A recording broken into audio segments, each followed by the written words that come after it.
Assalamualaikum warahmatullahi wabarakatuh. Saya Yudi Pramuka, tukang donat dari para youtuber tertua di semesta. Hari ini 7 Mei ya, hari Kamis 2020. Ini menandai babak baru dari pertarungan Said Didu dan Luhut Panjaitan. Kenapa hari ini menandai babak baru? Karena hari ini dimulainya bukan relaksasi ya, tetapi apa namanya ya, relaksasi, bukan relaksasi tapi penjabaran dari aturan kementerian apa, sehingga sekarang hari ini moda transportasi bis boleh jalan, kereta boleh jalan, pesawat boleh jalan kecuali Garuda, dan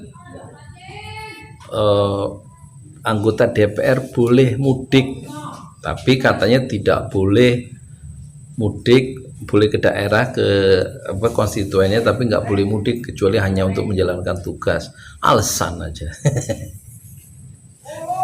Jadi ini ada pertimbangan supaya kenapa ada relaksasi, kata Mahfud ini, untuk menjaga supaya ekonomi ya tetap berjalan ya. Jadi pertimbangan ekonomi itu didahulukan daripada keselamatan atau menghambat penyebaran virus corona. Jadi pertimbangan ekonomi yang utama. Mengapa ada relaksasi PSBB itu dilonggarkan, maksudnya relaksasi itu bahasanya Mahfud, tapi kemudian dibantah oleh keputusan kemarin. Ini bukan relaksasi tapi penjabaran dari kementerian apa gitu, surat kementerian apa. Ini kata menteri yang lain ya. Jadi Menteri Menko Polhukam Mahfud pakai istilah relaksasi itu dibantah oleh menteri berikutnya. Bisa dibaca di online tuh. Ini bukan relaksasi tapi penjabaran dari keputusan. Ya begitulah, menteri aja nggak kompak ya kan. Tapi intinya mereka kompak untuk menghidupkan kembali roda ekonomi. Itu artinya mazhab ekonomi menang sekarang. Sementara Said Didu, mazhab ekonomi kan mazhabnya Luhut tuh. Nah, terus Luhut kan kemarin nggak datang ke polisi, alasannya daerah ininya, tempat tinggalnya di Tangerang itu ada PSBB, dan dia menghormati keputusan pemerintah itu, makanya dia nggak datang, diminta dijadwalkan. Polisi menjadwalkan lagi pemeriksaan dia sebagai saksi setelah PSBB dicabut atau berakhir. Itu permintaan pengacaranya kan. Tapi hari ini PSBB dilonggarkan. Jadi ketawalah siapa itu ya, Luhut kan. Nah, nggak ada alasan lo, kira-kira begitu.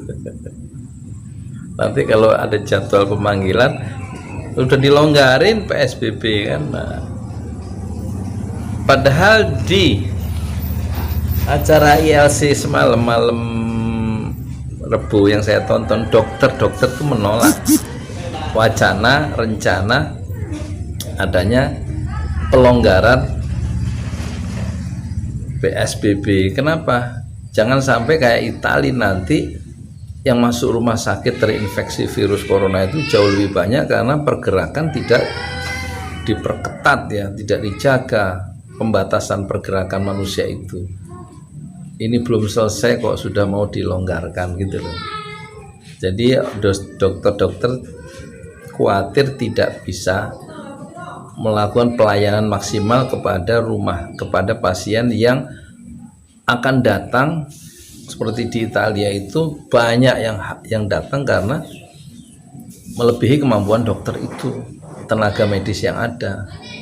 Di Italia itu katanya dokter yang gemuk itu, mohon maaf saya lupa nama ibu dokter siapa itu, yang ngomongnya terus terang itu yang kemarin itu, siapa, Herlina apa siapa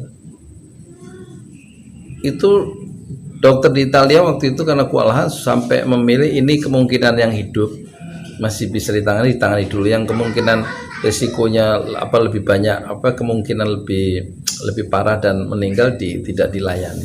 Saking kewalahan dokter itu dan kemampuan tenaga medis terbatas, dan dia harus memilih, meskipun itu tidak dibenarkan tapi harus dia memilih karena tenaga terbatas, kemampuan terbatas. Dia melakukan skala prioritas dalam penanganan orang-orang yang terinfeksi COVID-19. Nah, itu yang dikhawatirkan kalau ada relaksasi atau pelonggaran pembatasan sosial berskala besar di Indonesia. Tapi ternyata itu diberlakukan hari ini. Dan dari pihak Majelis Ulama juga menolak adanya pelonggaran karena supaya cepat tuntas. Nggak ada sholat tarawih dulu, nggak ada sholat Jumat dulu ya. Sekarang malah mau dilonggarkan. Jadi dia nggak setuju, tuh dua pihak nggak setuju, Majelis Ulama ya dan pihak kedokteran, dengan alasan kalau Majelis Ulama dengan pendekatan itu maqasidus syariah ya.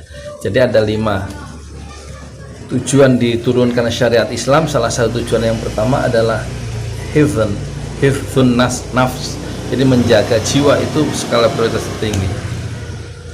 Jadi karena jiwa yang harus diselamatkan dulu ya, jadi mazhab kesehatan itu harus didahulukan daripada mazhab ekonomi, kira-kira begitulah.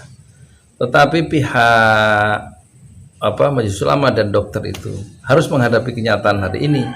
Pemerintah menetapkan pesawat boleh jalan, bis boleh jalan, meskipun tetap dilarang mudik, ya, bingung itu. Dan kendaraan kereta boleh beroperasi kembali.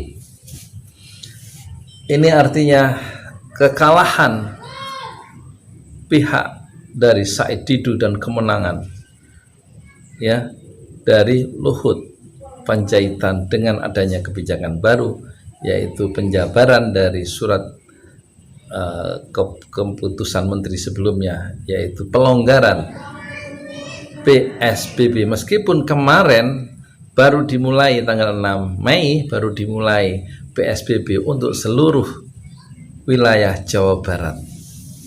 Aneh toh ya, di Jawa Barat mulai PSBB, tapi kemudian sekarang ditetapkan adanya relaksasi atau pelonggaran PSBB di wilayah mana? Di wilayah Indonesia semuanya. Karena keberatan dari para pengusaha yang merasa usaha-usaha unit-unit bisnisnya mengalami kemacetan dan hanya bisa bertahan itu sampai 3 bulan saja. Jadi untuk ronde yang ketiga ini poin angka 1 ya dimenangkan ya oleh Luhut Panjaitan.